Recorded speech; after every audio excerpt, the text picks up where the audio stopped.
it changed in a lot of ways. It changed from making my daily devotional a part of, hence the word daily. So trying to make it a daily devotional. And so I remember at first I told you, I was like, okay, I'm gonna do it during lunch. We tried 12 o'clock. It didn't work.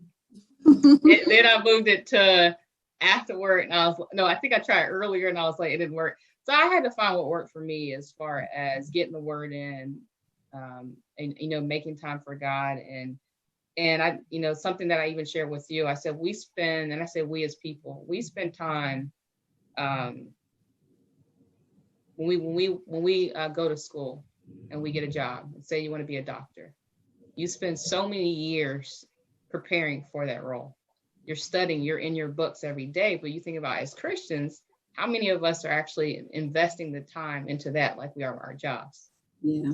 And so that was one of those things where I said, okay, I need to invest more time. And I feel like I'm reading a brand new book. Yeah. It's almost like a soap opera sometimes. You're like, oh, goodness gracious, what's going on? The Bible's actually good these days, but because you can relate to it as an adult. When I was reading as a kid, it was good, but now you can actually relate to it. And, even teaching Bible study and teaching people things that come from the word and these little pieces that are there. And you can legit read the same scripture 10 different times to get 10 different things out of it.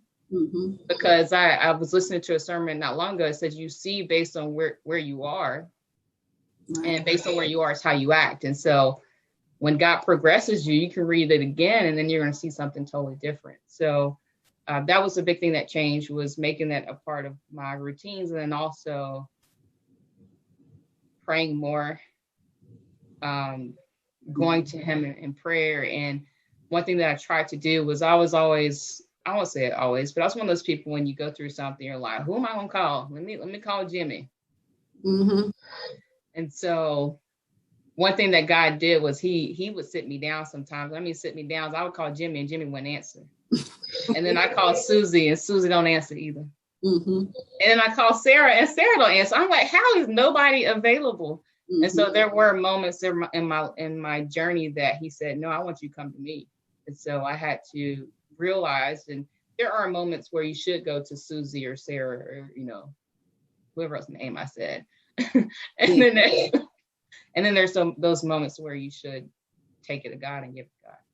Yeah. Amen.